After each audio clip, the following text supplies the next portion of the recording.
Análise dos fatos, com Felipe Moura Brasil.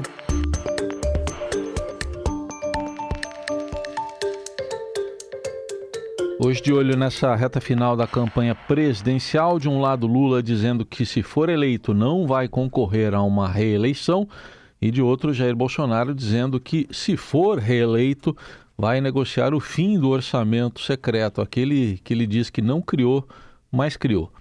Oi Felipe, bom dia. Salve, salve, Raizen, Carol, equipe da Eldorado FM, melhores ouvintes, sempre um prazer falar com vocês. Quarta-feira, 26 de outubro, falta pouco para esse segundo turno, hein? Talvez chegue o Natal antes, né? Carnaval também vai chegar, mas... É bem possível.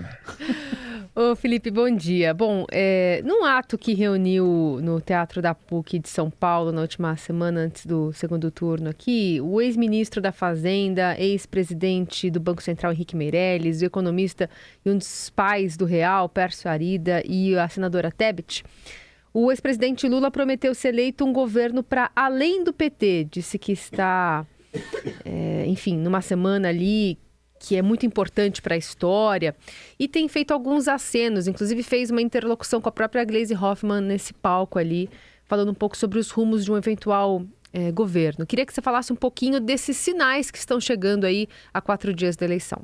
Pois é, o Lula vai criando aí narrativas para tentar conter qualquer possível crescimento do Jair Bolsonaro. É claro que desde o começo da campanha ele usa essa tese de uma frente ampla democrática. Eu já contestei as credenciais democráticas do Lula aqui na coluna várias vezes. Houve esse histórico de fatos que a gente não pode esquecer, do mensalão, do petrolão, que são esquemas criminosos que corroeram e fraudaram a democracia com a compra do Congresso Nacional, compra de parlamentares com dinheiro sujo, para que se votasse nos projetos do governo. Houve financiamento ilícito de campanha com o dinheiro desviado da Petrobras, com pagamento de propina de empreiteiras para agentes políticos, públicos, etc. Então existe uma rejeição muito grande ao Lula e principalmente ao PT por conta de tudo isso. O Lula então vem com essa frase de que nosso governo não será um governo do PT, mostrando justamente que outras pessoas com outras ideias vão participar e que ele é aquele líder conciliador.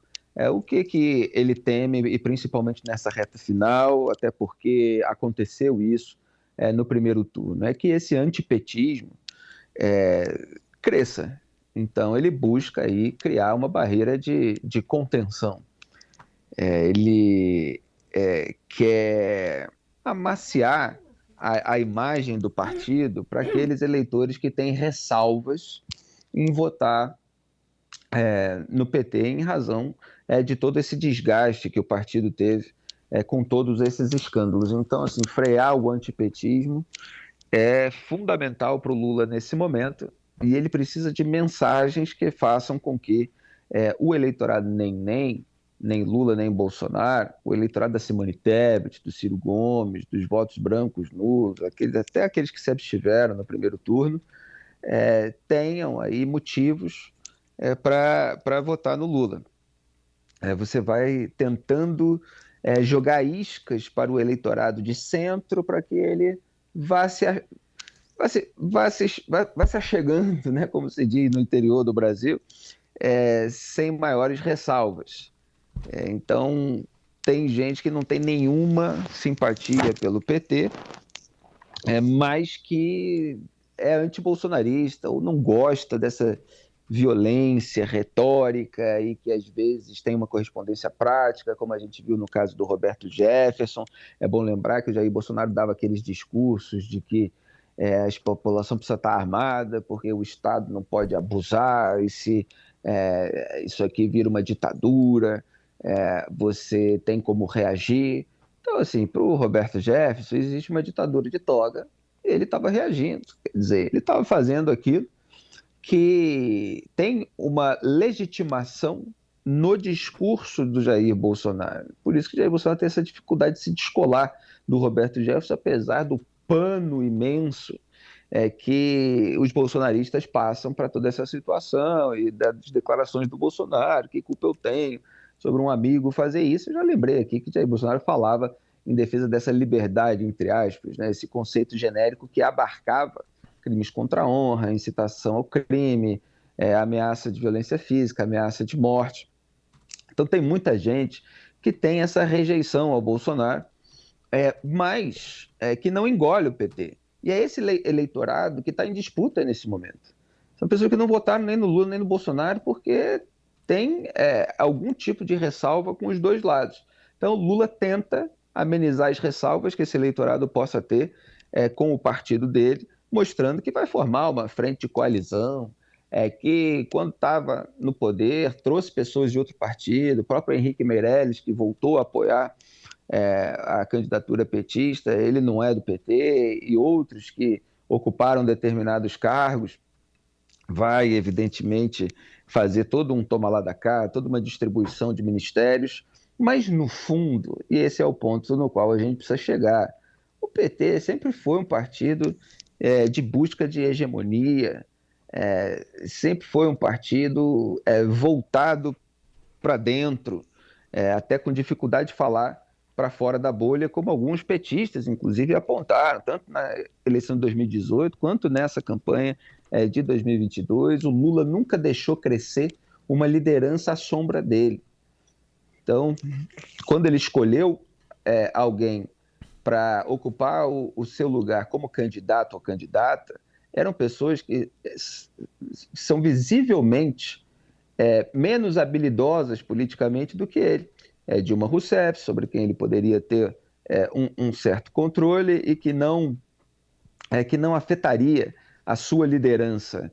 O Fernando Haddad, que perdeu para o João Dória, que perdeu para o Jair Bolsonaro e que agora pode perder para o Tarcísio, embora tenha conseguido uma recuperação, pelo menos de acordo com os trackings, de acordo com os institutos de pesquisa nesses últimos dias, o que fez a campanha do Tarcísio sair do salto alto e falar, opa, se a gente não se preocupar aqui, a gente pode perder, então vamos voltar, porque achava que estava ganho.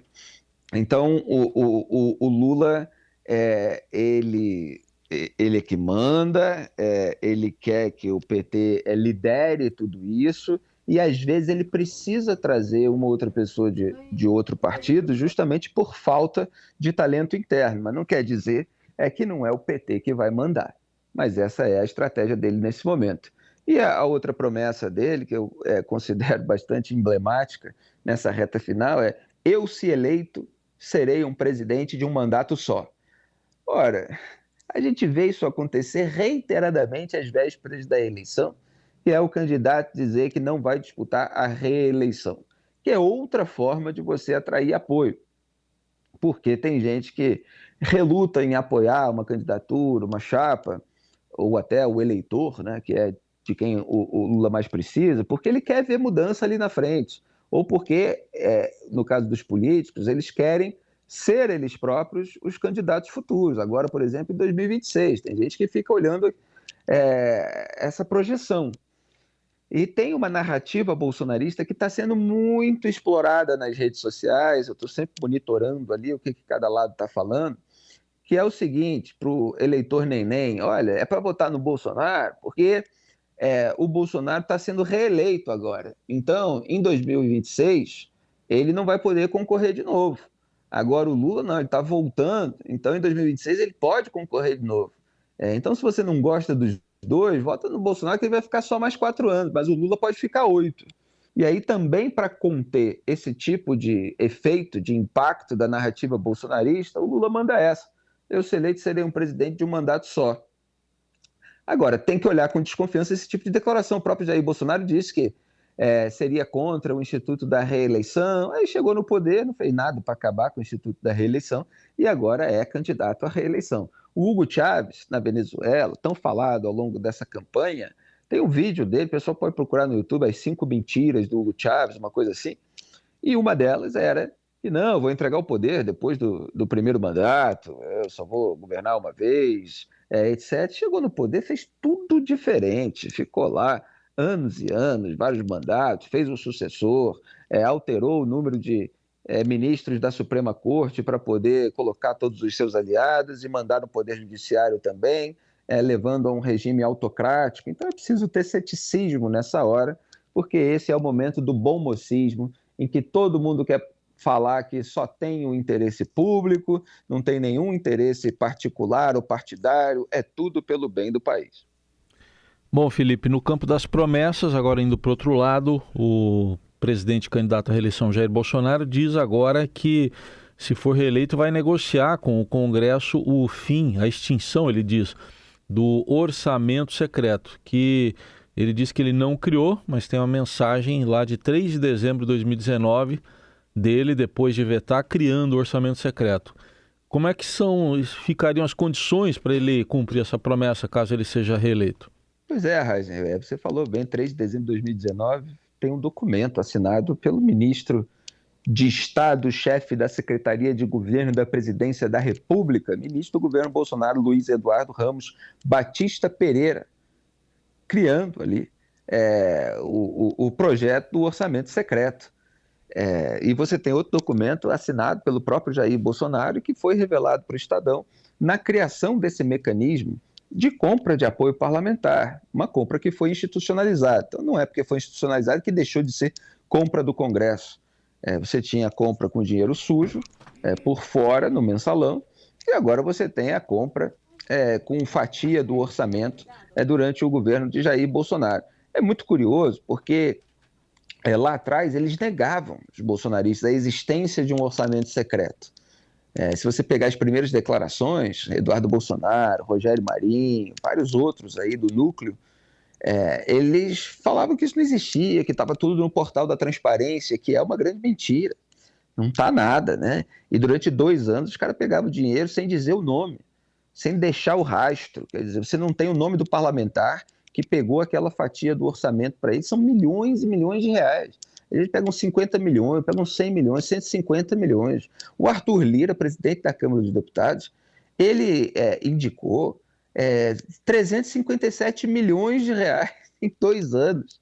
O Jair Bolsonaro, nessa mesma entrevista aí que ele estava falando a respeito, ele botou a culpa no Rodrigo Maia, que é o presidente da Câmara anterior ao Arthur Lira, como se o presidente da Casa Legislativa não tivesse sido eleito com o apoio de Jair Bolsonaro e não controlasse o orçamento secreto, indicando centenas de milhões de reais para o reduto dele, para as prefeituras ligadas a ele, que fazem negociação com empresas amigas. Tudo isso que a gente viu em detalhes nas reportagens do Estadão, aqui na análise dos fatos. E agora se muda o discurso. Então, assim, isso não existe, aí depois não é secreto. Aí agora, na véspera deles, eu vetei, né, a narrativa falsa, né, que faz um recorte da realidade, que houve um veto inicial, e depois o governo, ele próprio, apresentou esse projeto, né? E o Bolsonaro, inclusive, é bom deixar claro, ele poderia ter vetado a lei de diretrizes orçamentárias várias vezes, porque tem ali todo ano, e a própria LOA, né, a Lei Orçamentária Anual, poderia ter as programações RP9, né, que são essas emendas do relator que constituem o orçamento secreto, vetadas. E nada disso aconteceu.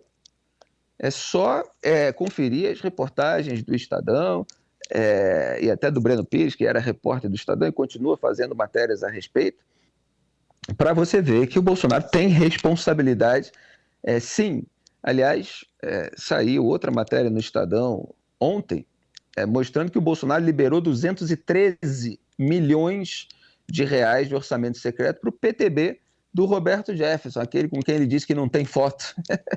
Está cheio de foto dele. Então você tem um discurso agora eleitoreiro, um discurso de véspera de campanha, o Bolsonaro querendo emplacar essa narrativa de que, olha, isso aí só surgiu porque eu tinha um congresso que era contra mim, que era o congresso do Rodrigo Maia. Agora que a gente conseguiu eleger no primeiro turno um congresso mais de centro-direita, então agora vai ser mais fácil vocês me reelegerem, porque eu estou com o congresso do meu lado e a gente vai acabar com isso aí. Só que não é assim, não é porque o congresso pode ter uma aparência de um viés ideológico desse lado que ele vai abrir mão dessa grana.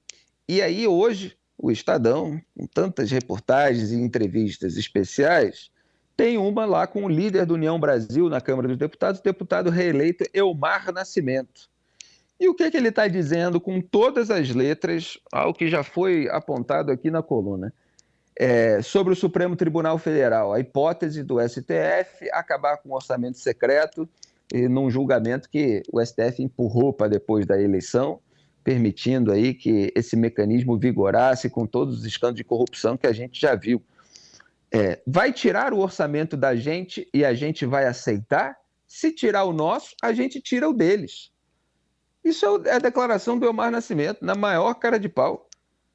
Ele falou assim, e quem faz o orçamento do STF, antes de dizer essa frase? Então vou repetir a declaração completa. E quem faz o orçamento do STF? Aí ele vai tirar o orçamento da gente e a gente vai aceitar? Se tirar o nosso, a gente tira o deles. Então, assim, isso no Brasil, o que eu chamo de sistema. Sistema é o conjunto de lideranças apodrecidas que faz escambos entre si ou, eventualmente, se ameaça em razão do interesse próprio, em detrimento do interesse público e da sociedade. Então você tem esse medo do Supremo de mexer com o dinheiro do Legislativo e o Legislativo aprovar eventuais dificuldades para o orçamento do próprio Supremo Tribunal Federal. E o Elmar Nascimento diz assim, sobre os ataques do Lula ao orçamento secreto. O Paulo Teixeira, que é do PT, me ligou e disse que alertou ele, você está fazendo um discurso para fora, mas para dentro está sendo muito mal recepcionado pelos deputados, você vai ter dificuldade. E aí continua o Elmar, eu não acredito que ele vá na linha de atacar, é retórica de eleição, mas de fato, para um líder de esquerda, o Congresso mudou para pior, porque a esquerda diminuiu. Então, o Lula vai encontrar um Congresso com um preço bastante alto, com o qual ele vai ter que negociar. E o Bolsonaro fica dizendo que porque o Congresso está mais ideologicamente do lado dele, isso aí vai acabar. A gente acha que nada disso vai acabar tão facilmente assim.